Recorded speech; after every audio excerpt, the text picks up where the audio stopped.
Christine একা একা বসে অফিসের কিছু কাজ করছিল। ঠিক সে সময় ক্রিস্টিন ওর বাসায় অন্য কারো উপস্থিতি অনুভব করতে থাকে।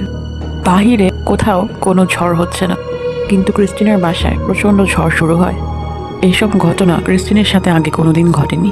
এরপর ক্রিস্টিনের সন্দেহ হতে থাকে যে জ্যোতিষী কি আসলেই সত্যি কথা বলেছিল। এরপর ক্রিস্টিন দেয়ালে অদৃশ্য কারো ছায়া দেখতে পায়। মুহূর্তের মধ্যেই সে ছায়া এসে ক্রিস্টিনকে সজোরে ধাক্কা দেয়, যার ফলে ক্রিস্টিন ছিটকে গিয়ে পড়ে আর মাথায় অনেক বেশি ব্যথা পায়। এই খবর শুনে কিছুক্ষণের মধ্যেই আবারও ক্লে এসে উপস্থিত হয় আর বলতে থাকে, সেই মহিলা তো আজকে একদম অতিরিক্ত করে ফেলেছে, আমি এক্ষুনি পুলিশকে ফোন করছি। এরপর ক্রিস্টিন ক্লেকে থামিয়ে দেয় আর বলতে থাকে, এটা সেই মহিলা ছিল না, এটা অন্য কেউ ছিল।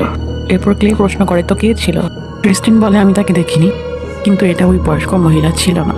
এরপর ক্লে বলে, সেই বয়স্ক মহিলা ছাড়া আর কারো তোমার সাথে কোনো শত্রুতা নেই, তুমিই বলো, এটা যদি সেই বয়স্ক মহিলা না হয় তো কে হবে? ক্রিস্টিন এই কথার কোনো উত্তর দিতে পারে না।